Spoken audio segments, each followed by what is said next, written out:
Tuhan bersamamu.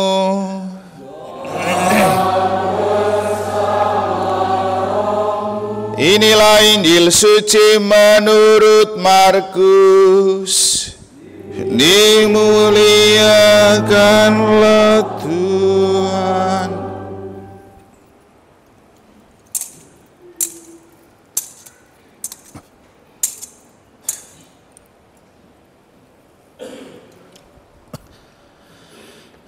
Sekeluarnya dari rumah ibadat di Kapernaum, Yesus bersama Yakobus dan Yohanes pergi ke rumah Simon dan Andreas. Ibu mertua Simon terbaring karena sakit demam. Mereka segera memberitahukan keadaannya kepada Yesus. Ia pergi ke tempat perempuan itu dan sambil memegang tangannya, ia membangunkan dia, lalu lenyaplah demamnya. Kemudian perempuan itu melayani mereka. Menjelang malam, sesudah matahari terbenam, dibawalah kepada Yesus semua orang yang menderita sakit dan yang kerasukan setan. Seluruh penduduk kota itu pun berkerumun di depan pintu. Yesus menyembuhkan banyak orang yang menderita bermacam-macam penyakit dan mengusir banyak setan. Ia tidak memperbolehkan setan-setan itu berbicara, sebab mereka mengenal Dia. Keesokan harinya, waktu hari masih gelap, Yesus bangun dan pergi keluar. Ia pergi ke tempat yang terpencil dan berdoa di sana. Tetapi Simon dan kawan-kawannya mencari-cari Dia. Ketika menemukan Yesus, mereka berkata, "Semua orang mencari Engkau." Jawab Yesus, "Marilah kita pergi ke tempat yang lain, ke kota-kota di sekitar ini, supaya di sana juga aku memberitakan Injil, karena untuk itu aku telah datang." Lalu pergilah Yesus ke seluruh Galilea, memberitakan Injil dalam rumah-rumah ibadat mereka dan mengusir setan-setan.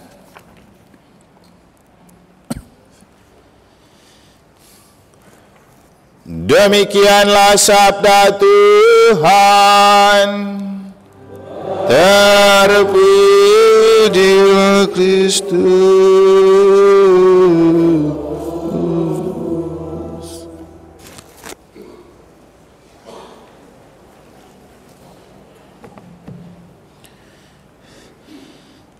Romo Liber, Bapak Ibu Saudara-saudari, keluarga besar Paroki Santa Maria Ratu Gumrih, juga keluarga-keluarga, rekan-rekan DPP dan umat yang sempat hadir dari negara dan Singaraja, Pak Robert dan kawan-kawan. Mungkin di antara kita yang hadir ini ada yang usianya sekarang sudah 85 tahun, mungkin bisa berdiri. Pekak-pekak dadong-dadong yang tahun ini atau saat ini berusia 85 tahun mungkin bisa berdiri. Ada? Satu. Pekak? Enggak ada. Berdiri. Oke, tetap berdiri dulu pekak dan dadong. Oh, tambah lagi. Coba kita lihat mereka semua. Kalau dibayangkan, silakan duduk. Duduk sudah, biar enggak lama-lama berdiri. Oke. Melihat mereka, kita membayangkan bahwa kalau gereja kita atau paroki kita itu seorang pribadi manusia, maka tampaknya seperti mereka itu. Sudah pekak dadong, ya maaf saja, kita akan menuju ke sana. Sudah keriput, bukan bertumbuh lagi, makin mengusut, dan usia sudah tidak produktif lagi kalau manusia. Nah, gereja ketika berusia 85 tahun, apakah seperti itu? Tidak. Gereja berbanding terbalik dengan usia manusia. Istilahnya gereja itu tua-tua keladi. Makin tua, makin awet muda. Itulah kenapa kamu melihat ketika paroki kita berusia 85 tahun, gerejanya malah tampak awet muda, kan? Lihat. Seperti baru lagi. Ini baru sebagian. Pasti akan ada yang baru lagi. Itu kan tergantung supportnya Bapak Robert mereka, Pak Anton mereka, dan kita semua. Karena memang prinsip gereja itu Ecclesia Semper Reformanda. Gereja itu harus selalu diperbaharui. Dan yang paling penting, yang membuat gereja selalu baru dan awet muda, itu generasi yang terus hidup, bertumbuh dan berkembang, dan itulah yang membuat gereja itu tidak akan pernah mati. Waktu Yesus mendirikan gereja dan mempercayakan gereja kepada Petrus, dia bilang apa? Engkau adalah Kefas, di atas batu karang ini kudirikan jemaatku, alam maut tidak dapat menghancurkannya. Apa yang kau ikat di dunia akan terikat di surga, apa yang kau lepaskan di dunia akan terlepas di surga. Kepadamu kuberikan kunci kerajaan Allah. Alam maut tidak dapat menghancurkannya. Sehingga walaupun mungkin ada banyak leak, ada banyak setan, tidak akan pernah membuat gereja ini tutup dan hilang. Karena kekuatannya adalah Roh Allah. Gereja itu kan pertama kali didirikan pada hari Pentakosta. Itulah saat dimana gereja itu lahir. Karena Roh Kudus yang menjadi akar dan Roh Kudus yang menjadi jiwa yang menumbuh kembangkan gereja. Semakin kita dipenuhi Roh, semakin gereja kita awet muda. Jadi usia 85 tahun, tadi kata Romo Liber, memang usia yang sudah sangat tua. Dan kalau kita membayangkan dengan manusia, ya kita membayangkan 3 orang tua tadi. Tapi karena gereja itu tua-tua keladi, maka itulah yang membuat kita selalu bersyukur menjadi anggota gereja. Dan yang membuat gereja itu hidup adalah pada generasi-generasi yang bertumbuh dan berkembang dari waktu ke waktu.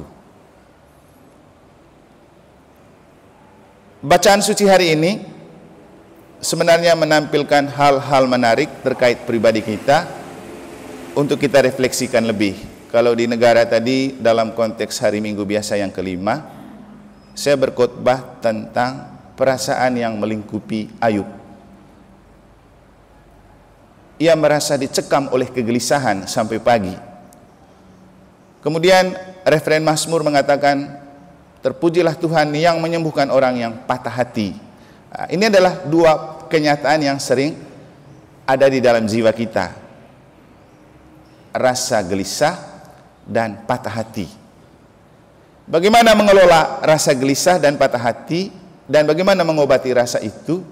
Ya sudah, nanti dengar lagi khotbah yang tadi pagi saya khotbahkan, kan juga saya sudah sharekan di grup paroki tadi. Sehingga pada kesempatan ini saya ingin mengajak kita untuk merefleksikan tema kita merayakan 85 tahun paroki ini dengan tema tahun pastoral Gereja Lokal Keuskupan Denpasar untuk tahun 2024. Bangkit dan bergerak bersama, mewujudkan gereja sinodal, persekutuan partisipasi misi melalui para pemimpin pastoral yang partisipatif dan transformatif. Sehingga bacaan suci hari ini yang bisa dipakai untuk memaknai tema ini, biar kita tidak tidak berdosa secara liturgis, itu saya ajak untuk kita memaknai apa yang dikatakan oleh Paulus. Celakalah aku jika aku tidak mewartakan Injil. Ada sebuah cerita yang bisa saya sampaikan untuk menginspirasi kita memaknai tema ini dalam konteks paroki kita. Beberapa minggu lalu, Ibu Noel Bendahara II ke negara. Dia minta tanda tangan untuk laporan keuangan. Lalu dia bilang begini, Romo, tanggal 4 Februari itu ulang tahun paroki Gumri. Kita tidak rayakan kah? Saya bilang, emangnya kamu tidak pernah berpikir tentang itu? Tidak ada yang berpikir, Romo.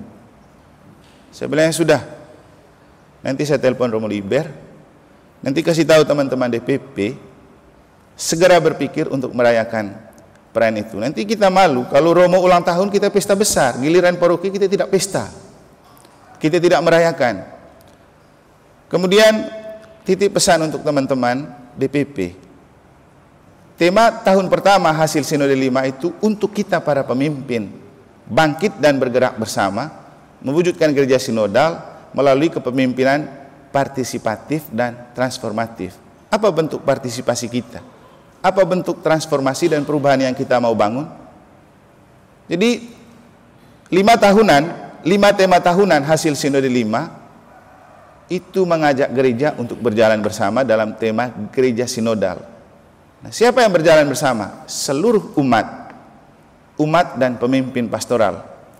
Tapi kita juga membayangkan bahwa seperti prinsipnya Ki Hajar Dewantara, Ingar Sosang Tulodo, Ing Madia Mangunkarsa, Tutwuri Handayani, maka dalam mengembalakan kaum terdidik, pemimpin harus berada di depan, berada di belakang, berjalan bersama. Maka dalam konteks gereja sinodal, untuk umat berjalan bersama sebagai satu kawanan domba, pemimpin harus di depan, pemimpin harus di belakang, pemimpin harus di samping. Maka kasih tahu teman-teman DPP, bangkit dan bergeraklah buat perayaan misa syukur untuk perayaan hari ini. Makanya terjadi. Kemudian saya telepon Romo Liber. Romo bilang oke, segera buat rapat. Maka terjadilah misa. Kita merayakan hari ulang tahun ke-85 sore ini. Saya bilang kalau bisa waktunya jangan pagi supaya saya bisa ikut. Ya, ternyata ada kegiatan yang memang membuat kita juga di sini cocok untuk merayakan sore ini. Nah, dari mana kita memulai membenah diri untuk menjadi pemimpin? Nah, ini pertanyaan penting. Teman-teman DPP,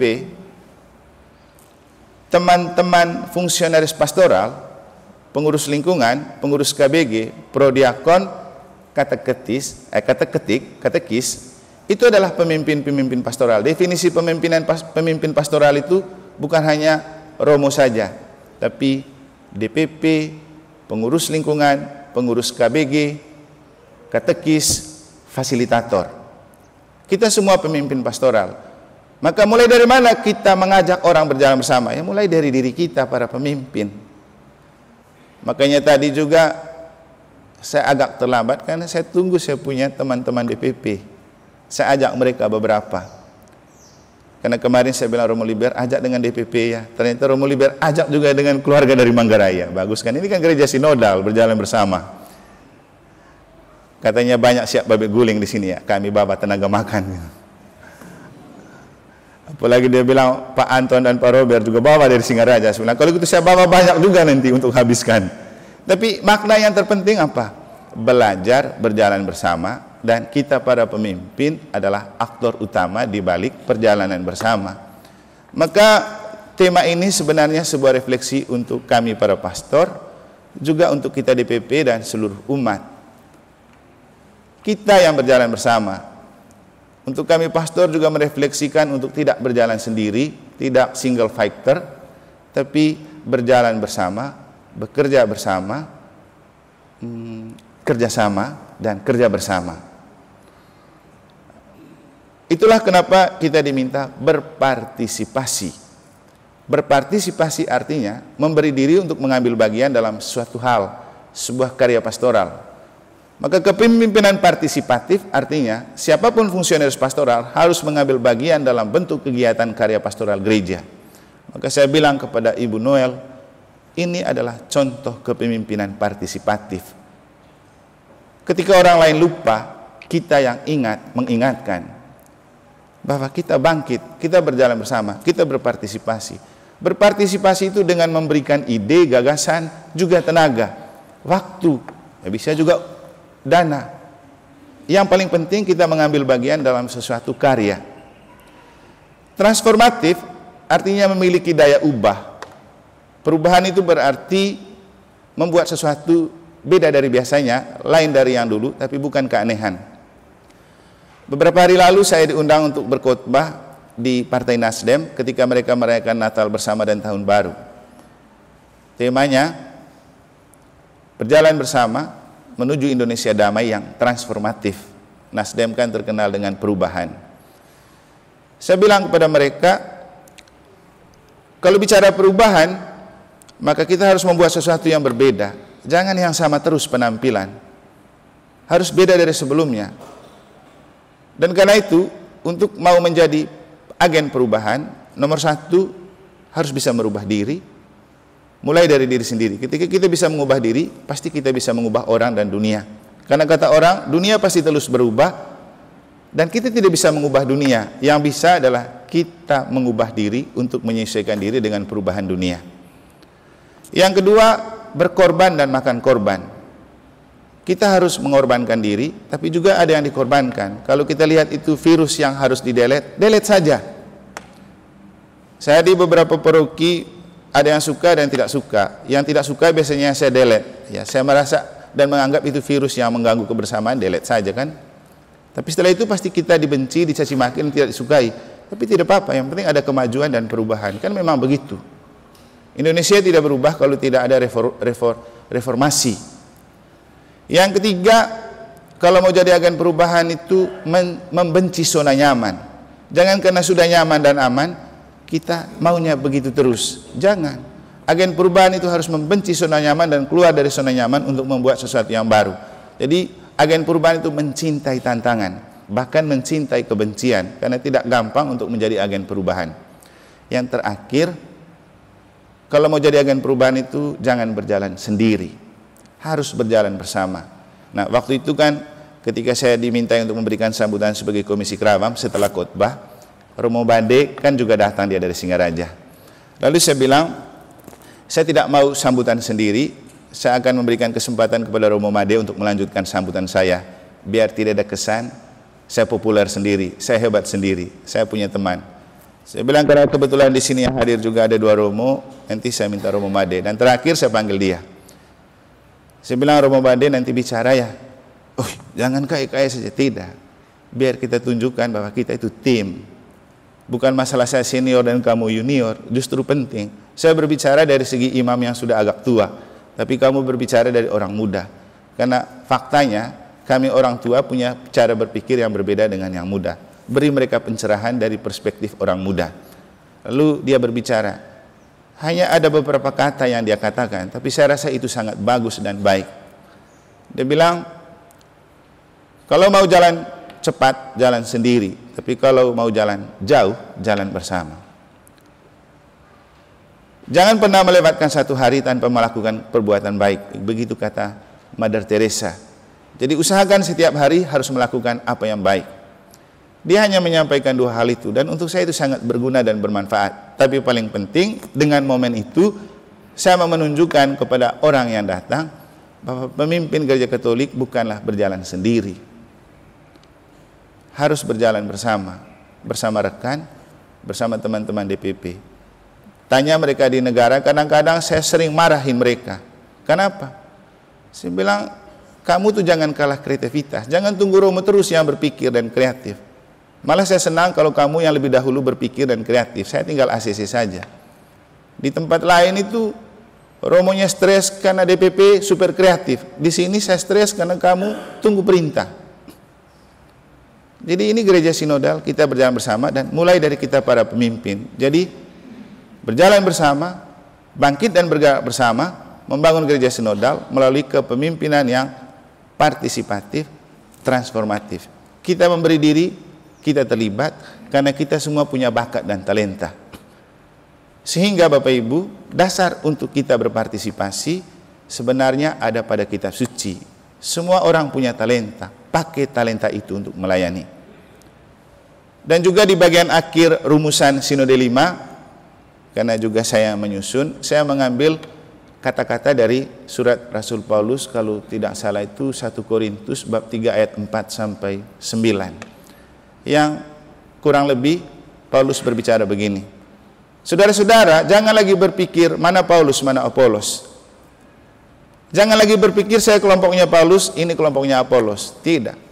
Paulus yang menanam, Apolos yang menyiram, Allah yang memberi pertumbuhan.